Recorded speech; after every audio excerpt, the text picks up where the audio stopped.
yang terambil dari kitab Ulangan 34 ayat 1 sampai 12. Beginilah pembacaan kebenaran firman Tuhan. Kemudian naiklah Musa dari dataran Moab ke atas gunung Nebo, yakni ke atas puncak Pisga yang di tentangan Yeriko. Lalu Tuhan memperlihatkan kepadanya seluruh negeri itu. Daerah Gilead sampai ke kota Dan, seluruh Naftali, tanah Efraim dan Manasye, seluruh tanah Yehuda sampai laut sebelah barat, tanah Negeb dan lembah Yordan, lembah Yeriko, kota pohon korma itu sampai Joar. Dan berfirmanlah Tuhan kepadanya, inilah negeri yang kujanjikan dengan sumpah kepada Abraham, Ishak dan Yakub. Demikian, kepada keturunanmu akan kuberikan negeri itu. Aku mengizinkan engkau melihatnya dengan matamu sendiri, tetapi engkau tidak akan menyeberang ke sana. Lalu matilah Musa, hamba Tuhan itu, di sana di tanah Moab, sesuai dengan firman Tuhan. Dan dikuburkannya dia di suatu lembah di tanah Moab, di tentangan Bet Peor, dan tidak ada orang yang tahu kuburnya sampai hari ini. Musa berumur 120 tahun ketika ia mati. Matanya belum kabur dan kekuatannya belum hilang. Orang Israel menangisi Musa di dataran Moab 30 hari lamanya. Maka berakhirlah hari-hari tangis perkabungan karena Musa itu. Dan Yosua bin Nun penuh dengan roh kebijaksanaan, sebab Musa telah meletakkan tangannya ke atasnya. Sebab itu orang Israel mendengarkan dia dan melakukan seperti yang diperintahkan Tuhan kepada Musa. Seperti Musa yang dikenal Tuhan dengan berhadapan muka, tidak ada lagi nabi yang bangkit di antara orang Israel. Dalam hal segala tanda dan mujizat yang dilakukannya atas perintah Tuhan di tanah Mesir, terhadap Firaun dan terhadap semua pegawainya dan seluruh negerinya. Dan dalam hal segala perbuatan kekuasaan dan segala kedahsyatan yang besar yang dilakukan Musa di depan seluruh orang Israel. Demikian.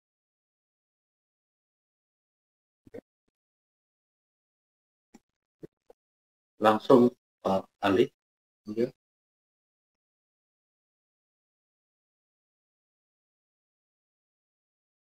Hai Tevilus, dalam bukuku yang pertama aku menulis tentang segala sesuatu yang dikerjakan dan diajarkan Yesus.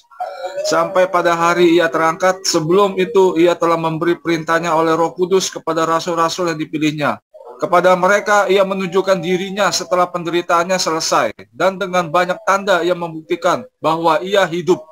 Sebab selama 40 hari ia berulang-ulang menampakkan diri dan berbicara kepada mereka tentang kerajaan Allah. Pada suatu hari ketika ia makan bersama-sama dengan mereka, ia melarang mereka meninggalkan Yerusalem dan menyuruh mereka tinggal di situ menantikan janji Bapa. Yang demikian katanya, telah kamu dengar daripadaku. Sebab Yohanes membaptis dengan air, tetapi tidak lama lagi kamu akan dibaptis dengan Roh Kudus. Maka bertanyalah mereka yang berkumpul di situ, Tuhan, maukah engkau pada masa ini memulihkan kerajaan bagi Israel? Jawabnya, engkau tidak perlu mengetahui masa dan waktu yang ditetapkan Bapa sendiri menurut kuasanya. Tetapi kamu akan menerima kuasa kalau Roh Kudus turun ke atas kamu, dan kamu akan menjadi saksiku di Yerusalem dan di seluruh Yudea dan Samaria dan sampai ke ujung bumi. Sesudah ia mengatakan demikian, terangkatlah ia disaksikan oleh mereka, dan awan menutupnya dari pandangan mereka. Ketika mereka sedang menatap ke langit waktu ia naik itu, tiba-tiba berdirilah dua orang yang berpakaian putih dekat mereka dan berkata kepada mereka, hai orang-orang Galilea, mengapakah kamu berdiri melihat ke langit? Yesus ini yang terangkat ke surga meninggalkan kamu akan datang kembali dengan cara yang sama seperti kamu melihat dia naik ke surga. Maka kembalilah rasul-rasul itu ke Yerusalem dari bukit yang disebut Bukit Zaitun, yang hanya seperjalanan sabat jauhnya dari Yerusalem. Setelah mereka tiba di kota, naiklah mereka ke ruang atas, tempat mereka menumpang. Mereka itu ialah Petrus dan Yohanes, Yakobus dan Andreas, Filipus dan Thomas, Bartolomeus dan Matius, Yakobus bin Alfeus dan Simon orang Selot, dan Yudas bin Yakobus. Mereka semua bertekun dengan sehati dalam doa bersama-sama. dengan beberapa perempuan serta Maria, ibu Yesus, dan dengan saudara-saudara Yesus. Maka pada hari-hari itu berdirilah Petrus di tengah-tengah saudara-saudara yang sedang berkumpul itu. Kira-kira 120 orang banyaknya, lalu berkata, "Hai saudara-saudara, haruslah genap nas kitab suci yang disampaikan Roh Kudus dengan perantaraan Daud tentang Yudas, pemimpin orang-orang yang menangkap Yesus itu. Dahulu ia termasuk bilangan kami dan mengambil bagian di dalam pelayanan ini. Yudas ini telah membeli sebidang tanah dengan upah kekejahatannya. Lalu ia jatuh tertelungkup dan perutnya terbelah sehingga semua isi perutnya tertumpah keluar. Hal itu diketahui oleh semua penduduk Yerusalem, sehingga tanah itu mereka sebut dalam bahasa mereka sendiri Hakal Dama, artinya tanah darah. Sebab ada tertulis dalam kitab Mazmur, biarlah perkemahannya menjadi sunyi, dan biarlah tidak ada penghuni di dalamnya, dan biarlah jabatannya diambil orang lain. Jadi harus ditambahkan kepada kami seorang dari mereka yang senantiasa datang berkumpul dengan kami selama Tuhan Yesus bersama-sama dengan kami. Yaitu mulai dari baptisan Yohanes sampai hari Yesus terangkat ke surga meninggalkan kami untuk menjadi saksi dengan kami tentang kebangkitannya. Lalu mereka mengusulkan 2 orang, Yusuf yang disebut Barsabas dan yang juga bernama Justus dan Matias. Mereka semua berdoa dan berkata, "Ya Tuhan, Engkaulah yang mengenal hati semua orang. Tunjukkanlah kiranya siapa yang Engkau pilih dari kedua orang ini untuk menerima jabatan pelayanan, yaitu kerasulan yang ditinggalkan Yudas yang telah jatuh ke tempat yang wajar baginya." Lalu mereka membuang undi bagi kedua orang itu, dan yang kena undi adalah Matias, dan dengan demikian ia ditambahkan kepada bilangan ke-11 rasul itu. Demikianlah sabda Tuhan. Ya, terima kasih Pak Lektor untuk bacaan firman Tuhannya. Selanjutnya kita akan dengar renungan firman Tuhan yang hari ini dengan tema kematian Musa. Silakan Pastor Joseph Pauljang.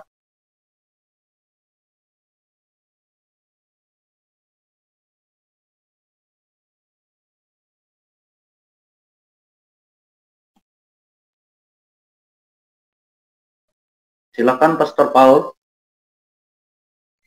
Oke, haleluya, luar biasa. Firman Tuhan selalu.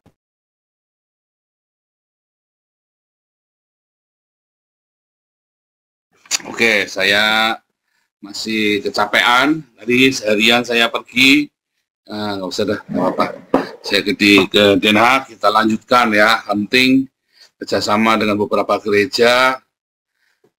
Pak Yus tadi saya drop di rumah, terus saya lanjutkan lagi karena Pak Yus ada peringatan sebelum hari 17 Agustus itu ya, para veteran dan para pejuang yang meninggal ya, Indo itu ya, grupnya orang Indo.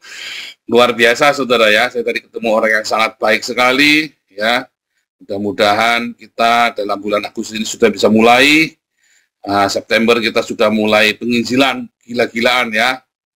Aduh, dukung doanya setiap hari di Imbun Pagi ya, penginjilan dan proyek Eropa ya, untuk memberitakan Injil ya dengan cara yang sangat kreatif ya.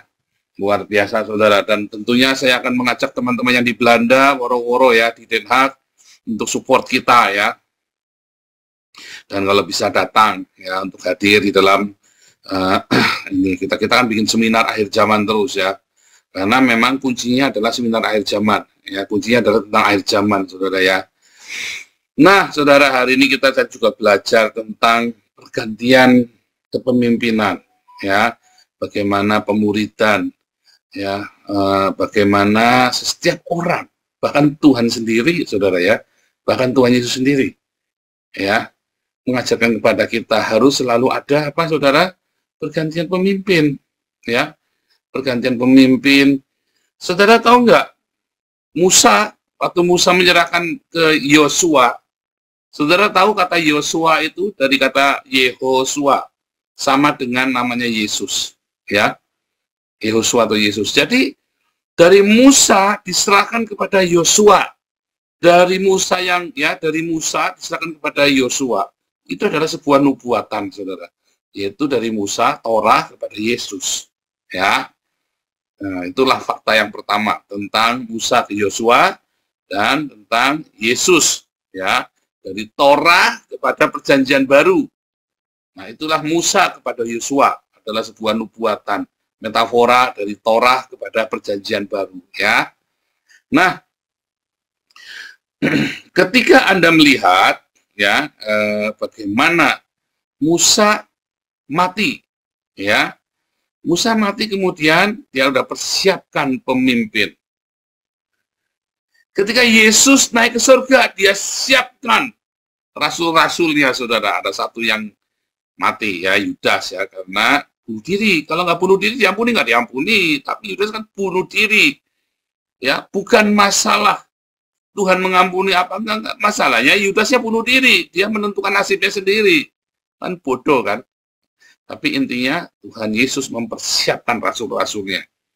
Ya kan? Dan di dalam kegagalan para rasul ini, bukan Yesusnya gagal, karena mengalami ujian yang luar biasa malam itu semuanya gagal, saudara.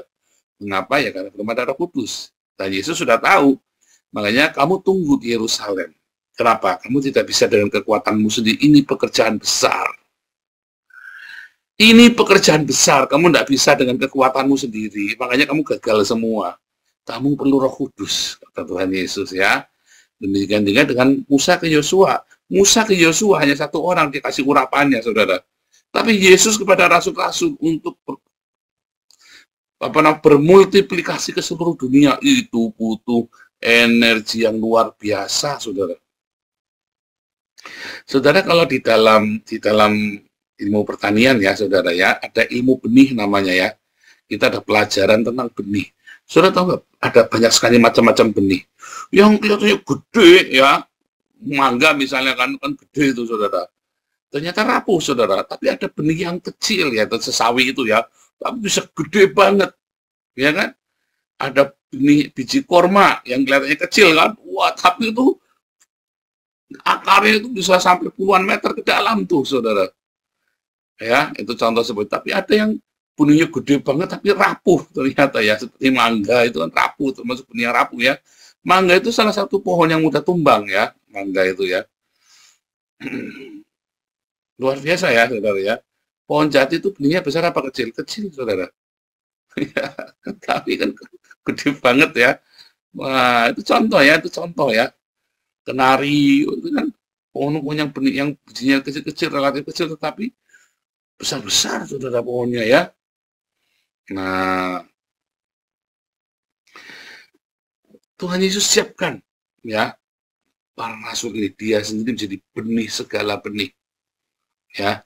Yesus adalah benih segala benih. Atau Yesaya, ya, Yesaya 53, dia kan umurnya panjang karena Yesus kekal, kan, dan benihnya dia akan melihat keturunannya, benihnya Seraim, ya. Sera itu benih, saudara.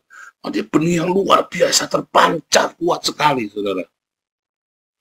Komunitas kita ini bisanya kuat dan berkembang karena apa, saudara? Karena saya tidak one man show, saudara. Saya tidak main sendirian, ya. Saya tidak rampok itu donasi buat diri saya, enggak pernah, saudara. Saya tidak pernah pegang uang sendirian, kencengin semua, nah, biar Ibu Ana saja yang pegang, ya.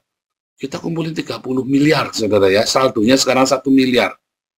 Kita nggak pegang, Bu Ana pegang duit aja enggak, saudara. Bendara ke sini aja kagak dikasih tokennya, saudara. Ya enggak lah, nggak mau.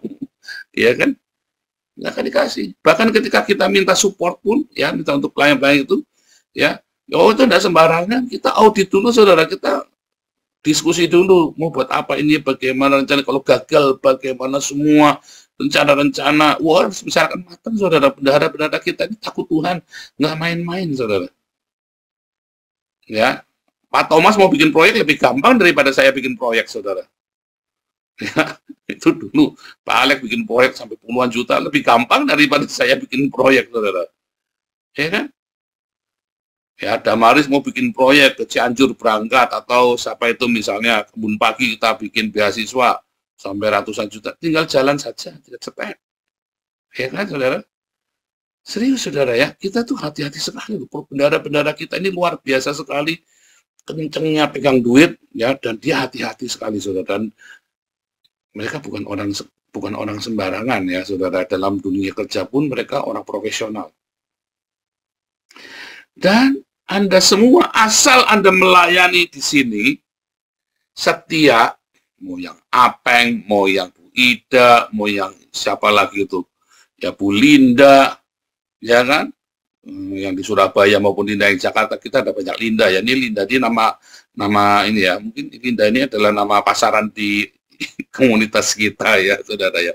Mungkin perlu bikin komunitas Linda, ya, Zoom Linda, mungkin, ya, semua yang namanya Linda boleh masuk ke situ, saudara. Pengurusnya semua syaratnya ada kata Lindanya di situ, saudara, ya. Melinda, Lindawati, Linda Gunadi, Linda Susanto, Linda siapa, pokoknya harus ada Lindanya, ya kan.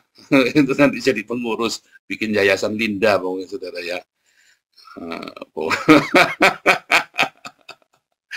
Nah, kalau Anda tetap setia di sini, ya, Anda akan diberi kesempatan mengembangkan potensi hidupmu, saudara. Ya kan? Karena misalnya nih, saya kan cuma pengikut nih Pak Mulya nih. Wah, dulu kan saya bilang nih Pak Mulya nih harus, ya, kita doakan, ya, Pak Mulya bisa berangkat ke Belanda, saudara, ya. Coba dari cuman diaken, dulu cuman bantuin malah, ya, bukan dapur umum, yang malah cuman bantu dulu Pak Mulya itu cuma bantu bagi-bagi. Saya ngelihat, nah, orang ini cepetan tangkap nih. Itu, ya, ini ada Pak David, ya, yang tukang nyari orang berbakat ini. Pak David ini hebat ini. Tukang mencari orang berbakat. Apa namanya? Orang suka itu, ya, suka nyari orang berbakat. Bukan hunter apa namanya? Oke, ada, ya, itu namanya tukang talent scouting. Apa namanya? Talent scouting. Talent scouting, ya. Saya lupa, bukan itu, tapi ada satu namanya yang lebih ini lagi, ya. Kalau di orang kerja kan headhunter, ya, untuk mencari orang kerja. Tapi ini orang pencari talent seeker, gitu. Tapi ada namanya saya lupa, ya. Talent seeker, kayak kalau orang Hollywood itu kalau mau cari artis berbakat, dia turun, dia sampai ke desa-desa, dia cari, ya, turun ke teater-teater, nah, itu contoh seperti itu, ya. Ini Pak David ini orangnya, so, pencari bakat kita. Termasuk kita juga mencari orang-orang yang punya leadership. Ya, kita selalu cari, saudara, ya. Itu rahasia kekuatan dari komunitas ini, saudara. Tentu Tuhan Yesus. Tapi Tuhan Yesus menginspirasikan kepada kita. Bahkan Yesus tidak memenangkan seluruh dunia sendirian, loh. One man show, loh. Dia kasihkan delegasi kepada murid-muridnya. Saudara menyadari itu nggak, saudara? Makanya, Anda semua di sini, mungkin Anda cuma kutu kupret di gerejamu, saudara. Di sini kamu seseorang, saudara. Ya, asal kamu di sini harus apa, saudara, rendah hati. Yang paling penting apa? Jangan tersinggungan. Ya, jangan tersinggungan. Yang paling penting. Itu paling penting. Kenapa? Karena kan kita ketemu di media sosial. Gesekannya keras sekali kalau ketemu, saudara. Ya, keras sekali gesekannya. Jangan ngomong enggak, saudara, ya. Saya dengan Bu Lianti gesekannya keras sekali. Tapi Bu Lianti itu orangnya rendah hati. Nah, Bu Lianti dengan Pak Stephen, wah, gesekannya bukan keras sekali, saudara. Waduh, itu kalau saya bayangkan itu kalau dalam Islam itu mereka berdua kayak Aisyah sama si siapa Ali bin Abi Thalib itu, saudara, bisa bunuh-bunuhan itu, saudara, perang onta itu, saudara. Serius, saudara, ya. Keras, saudara, keras, ya. Tapi rendah hati. Pak Stephen rendah hati. Nah, syaratnya cuma rendah hati, saudara. Waktu Bu Mantu itu sampai dihina-hina, ya, sama siapa itu orang-orang itu, ya. Mereka pada nggak ngerti, akhirnya pada kaget semua, ternyata tidak manis, ownernya Bu Mantu. Malu mereka semua, saudara. Iya kan, mau menghina-hina saya, nggak taunya menghina donaturnya mereka sendiri. Iya kan, saudara? Rendah hati, puluhan kali Bu Mantu dihina-hina. Saya kadang-kadang urut dada, saudara. Nah, waktu itu pernah ada kita support hamba Tuhan. Bu Mantu masuk, cuma nanya, saudara, disemprot, saudara, panjang lebar, dan maaf, saudara, ada kata-kata yang nggak pas, gitu, ya, yang hanya pantas diucapkan oleh Nabi ke-26 saja, saudara. Saya sampai kaget, terus langsung saya tutup WhatsApp-nya, cukup sudah. Pak SK itu orang yang rendah hati sekali, saudara. Dipisui juga Pak SK, saudara, kena. didamprat. Saya sampai melongo, saudara. Ini orang Misui, dia nggak ingat bahwa yang danai itu salah satu donaturnya itu Pak SK, saudara. Ya, Debu Mantu juga termasuk ya. Saya sampai melongo, padahal cuma nanya, maksudnya dibelikannya lebih bagus. Mau dibelikan jangan itu. Kalau kamu memang kebutuhannya berat, dibelikan lebih bagus. Baru nanya, jangan ikut-ikutan. Kamu kemarin udah ikut meeting. Wah, terus mulai sumpah serapah. Saya kaget, saudara. Nah, sayang sekali ya. Sayang sekali. Anda di sini, saudara, bisa memaksimalkan leadershipmu. Pak David puas di sini, saudara ya. Ngacak-ngacak semua, diacak semua sama dia. Puas David, saudara ya. Diacak semua. Bagus, saudara. Benar, kita harus begitu. Pak Iman semuanya, kita maksimum di sini. Makanya komunitas kita besar. Ya, komunitas dalam hal jumlah orang dan juga dalam proyek-proyek kita, saudara. Jadi tidak boleh one man show. Harus apa? Anda harus belajar percaya. Saudara, kita punya Hagios Bible College. Saudara tahu Hagios Bible College itu saya bangun jam 4 pagi, saudara. Saya harus belajar bangun jam 4 pagi di Eropa ya, bukan di Indonesia. Masih beku, saudara, jam 4 pagi. Biar musim panas juga beku, saudara, bukan juga dingin ya. Saya harus bangun jam 4 pagi untuk mempersiapkan Hagios Bible College. Saya punya banyak sekali kelas-kelas yang bayarnya kan tidak seberapa receh-receh, saudara. Tapi saya siapkan Hagios Bible College, ya, dan kelas-kelas kita supaya apa? Anda yang sudah lulus kelas apostolik, Anda harus belajar setengah dipaksa buat khotbah. Harus, saudara. Itulah rahasia keberhasilan sebuah pekerjaan Tuhan. Karena Tuhan Yesus suruh kita apa, saudara? Mari kita menjala manusia, bukan mancing, saudara. Benar nggak? Tuhan Yesus suruh kita menjala manusia. Anda tidak bisa manusia. Kesalahan ya, salah satu kesalahan dari pengurus lama Damar Kasih adalah apa? One man show. Bapak belur, saudara. Saya ingat sekali, kenapa kamu tidak ajak sanggam? Habis sanggam begini, begitu. Saya sampai garu-garu pikir, sanggamnya sampai nanya sama saya, sampai tak tanyain ya. Sanggam, kamu kenapa tidak bantu? Bantu, Pak, saya mau bantu, tapi katanya tidak butuh bantuan saya. Ya sudah, Pak. Loh, ini ngomongannya beda ini. Karena memang tidak mudah, saudara. Anda mau bekerja sama dengan orang, Anda harus siap kalau orang itu bikin salah. Loh. Wah, saya pernah darah tinggi, sudah gara-gara sanggam, saudara. Tapi nggak saya semprot ya, orang lain aja semprot, tapi saya cukup darah tinggi, karena sanggam pernah dituduh. Ya mungkin salahnya sanggam, atau saya nggak tahu sanggam salah apa enggak, saya kan nggak tahu, saya nggak di situ. Ya kan, saya sampai, aduh, ini orang gimana sih? Kok jadi segi gara-gara ini aja sampai ribut begitu. Tapi harus rendah hati. Dan saya bersyukur sanggam orangnya rendah hati, tidak kapok, saudara. Kalau kapok udah hilang, saudara. Ya kan? Ya tetap kita ada sisa-sisa harga diri, ego, masih ada, saudara. Anda, saya pun masih ada. Kadang-kadang saya lupa. Dihabisin, dipangkas, saya sanggam dihabisin habis-habisan. Saya yakin Tuhan akan pakai sanggam suatu hari, saudara ya. Sungguh, saudara, saya melihat, saya ngikutin sanggam ini ya. Ya, Anda jangan bilang sanggam ini orang baik. Enggak, saudara, sanggam bukan orang baik. Ini orang bandelnya minta ampun. Tapi suatu hari Tuhan akan pakai sanggam. Saya sangat yakin. Anda lihat Siliwangi ya. Waduh, saudara. Ulianti sampai pusing dibuatnya sama Siliwangi. Tapi saya yakin. Ini orang rendah hati. Udah dihabisin begitu rupa. Ya, saudara ya. Masih. Yang penting Anda jangan tersinggungan. Waktu bekerja sama pasti gesekan, saudara. Tak jamin pasti gesekan. Tidak mungkin tidak gesekan. Tidak mungkin tidak salah paham. Tidak mungkin. Orang Bulianti sama Pak Stephen kurang apa tuh? Bisa salah pahamnya hampir 1 tahun, saudara. Sampai kita pusing dibuatnya. Itu, saudara. Ya. Yang penting Anda rendah hati. Jangan mundur. Jangan berapa kok. Udah, kita mundur aja. Udah bisa. Tahan. Diam. Diam dulu. Saya kalau mau sakit hati, sudah banyak sakit hati, saudara. Saya disalah-salahin karena kamu salah pilih orang sih. Saya tidak pernah salah pilih orang, saudara. Saya tidak pernah salah pilih orang. Saya tahu kalau orang itu salah. Tapi saya memberi kesempatan orang untuk bikin salah. Sebab saya pun diberi kesempatan sama Tuhan. Dan saya berhasil. Dan tidak semua orang berhasil, sudah diberi kesempatan. Cuman, orang ini tidak akan lagi bisa menyalahkan orang lain. Saya sudah beri kesempatan buat banyak orang. Kalau orang ini tetap nggak jalan, itu bukan salahnya kita. Dia sendiri yang memilih demikian.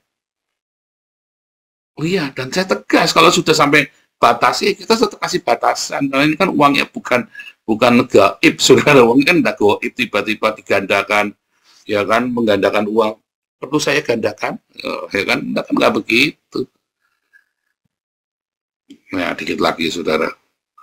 Jadi, ya, Anda di sini, kita ada kelas-kelas pemuritan, lihat semua. Semua udah mulai, ya kan, saya kan sudah mulai jarang ya, untuk pemuritan. Saya dengarkan ya, waktu Pak Willy ngajar, terus saya bilang kalimat-kalimatnya, urutannya, wah, ini yang saya mau. Ya, saya lihat Pak David ngajar, Pak Hari ikut ngajar, Pak Enardo ngajar, Pak Sumantri ngajar. Satu-satu saya amatin. Saya bilang, ini kita akan cepat besar dengan kasih karunia Tuhan. Karena orang-orang ini ya sudah menduplikasi, saudara. Menduplikasi ya, ada. Jadi kita punya pattern, ya kan? Dan orang-orang ini tahu ketika punya pattern, maka mereka harus praktek sehari-hari. Kalau ada praktek, Anda rugi, goblok. Salahmu sendiri, bukan salah saya. Saya kan hanya mengajarkan patternnya. Ya kan kuncinya, ya kamu kalau jalan, kamu udah jalan, ya kamu rugi. Ya, bisa jadi nanti tiba-tiba kita punya murid baru HPC 2, tiba-tiba udah melejit kayak dokter Ido, termasuk orang baru kita, saudara. Bisa jadi tiba-tiba dokter Ido bisa melejit sedemikian rupa meninggalkan yang lain. Ya, sehingga bisa, saudara ya. Dan kita tidak dibatasi oleh gereja apapun. Anda boleh tetap ke gereja manapun. Coba kalau Anda pergi ke gereja lain. Kalau sudah melayani, dikeluar fatwa sama gerejanya. Orang, ya, para aktivis GBI, Komsel, semua yang datang ke Batra harus mengundurkan diri.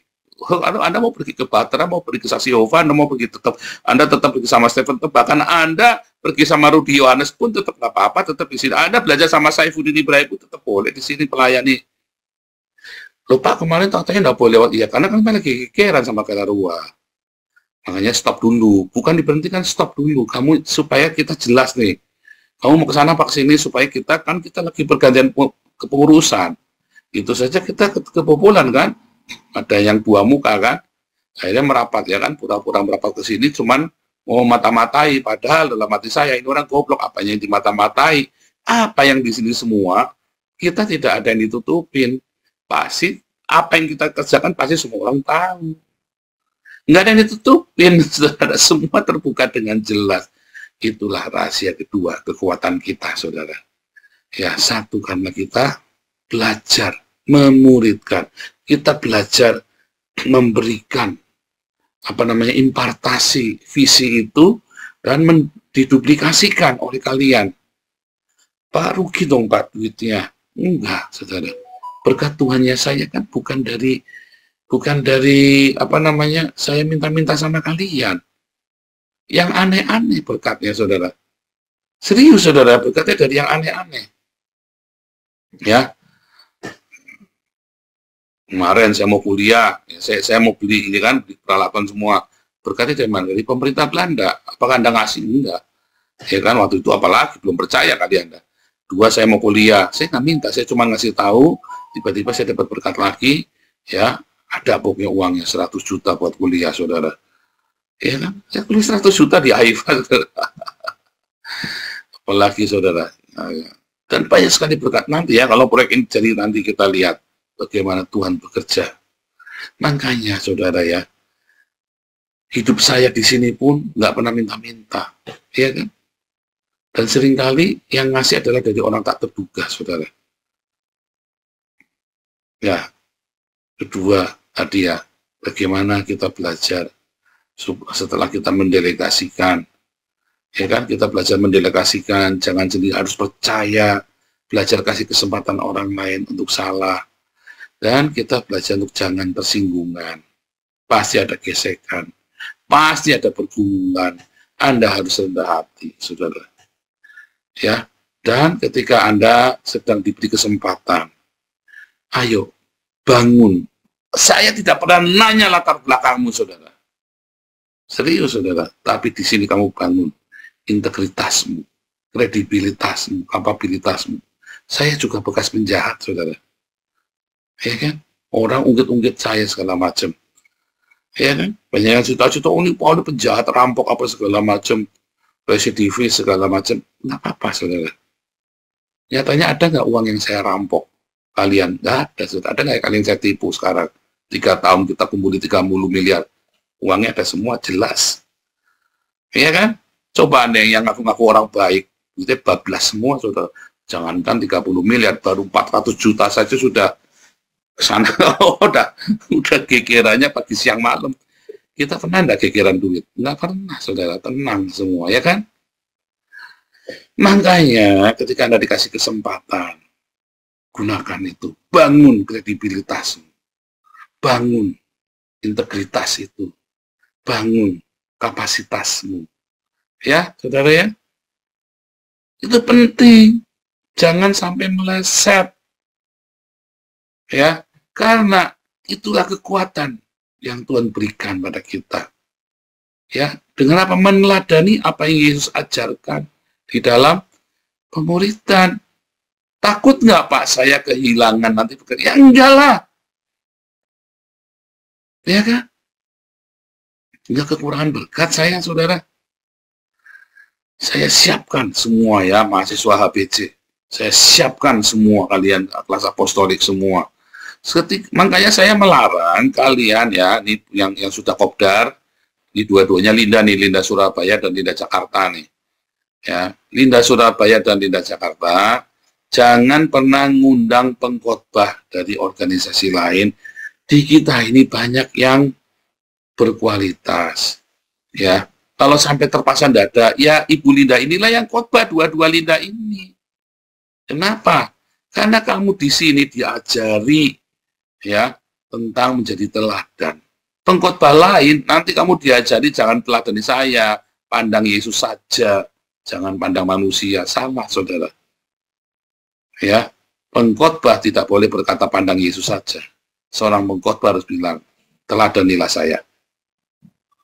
Itu masalahnya, sanggup enggak? Dan Anda harus belajar ngomong, teladanilah saya. Seperti saya meneladani Kristus. Ya. Yang terakhir, saudara, yang ketiga. Ya. Dalam komunitas ini, ya, walaupun ada gesekan, tidak pernah kita menolak orang untuk kembali. Ya, Pak Putih sudah kembali sama kita. Ya kan, Pak Toping kembali kepada kita. Itu, saudara, selalu ada pertobatan. Selalu ada pertobatan di sana. Jangan khawatir, ya. Saya cukup waras untuk mengerti bahwa namanya gesekan bisa terjadi. Yang penting, waktu gesekan kamu jangan nyebrang ke orang Islam, saudara. Langsung tak musuhi, saudara. Begitu kamu gesekan, terus kamu ngerasani saya kepada orang Islam, tak anggap kamu you, me, and. Kelar, saudara. Iya, kayak kemarin siapa itu ya, makanya ada satu orang ya, kita harus nyebrang ke orang Islam. Ya buat saya sudah, saya udah nggak respect, sudah, saya tutup. Ya, kita ini enggak kekurangan pengkhianat. Inilah roh-roh pengkhianat, roh antikristus. Ketika kamu menyerahkan saudaramu sendiri kepada musuh, ya kepada orang Islam ini, saudara. You, me, and. Udah selesai. Tapi selama kamu cuma dia kayak galarua, kayak itu cuma salah paham saja. Nanti kebenaran akan terbuka, nanti kita akan mengerti. Tapi kalau sudah kamu nyebrang ke orang Islam, kelar, kita sudah selesai. Kamu telepon saya pun nggak tak angkat, saudara. Karena apa? Karena 2 Yohanes 1 ayat 9 sudah jelas ngomong. Kalau orang yang tidak mengajarkan ini, jangan dekat-dekat lagi, saudara. Ya. 1 Yohanes 2 ayat 9, sorry ya. Jangan kasih salam pun jangan. Kalau orang sudah tidak tinggal diam di situ, dia udah murtad, udah pergi ke orang Islam, melakukan. Jadi kita nggak tahu. Bukan karena benci, karena kita nggak tahu siapa lawan, siapa kawan kalau udah begitu. Ya kan? Ya, saudara ya. Jadi, saya selalu berkata, kita ini kan tidak dibatasi oleh gereja manapun. Anda mau dari gereja manapun, Anda bisa di sini. Ya, kita ini lintas gereja. Bahkan proyek yang kita bikin di Eropa, saya kerjasama dengan beberapa banyak gereja. Dan saya bilang, aku tidak bisa melakukannya sendiri. Tuhan Yesus suruh kita untuk menjala ikan, bukan mancing. Ya, saudara ya. Net work. Kita harus membuat sebuah net jala. Bagaimana kita berjejaring? Kita bisa dengan orang lain. Tetapi kalau untuk pengajaran, untuk mengajar, jangan. Kita bisa bekerja sama. Saya bekerja sama dengan banyak gereja, saudara. Tetapi kalau untuk khotbah, saya harus hati-hati benar. Dia harus tahu pengajaran kita. Ya, nanti tiba-tiba kamu diajarin, akhirnya malah ngomongin saya sesat lagi. Ya kan? Dia harus tahu dulu kita ini mau ngapain. Ya, saudara ya. Tuhan Yesus memberkati.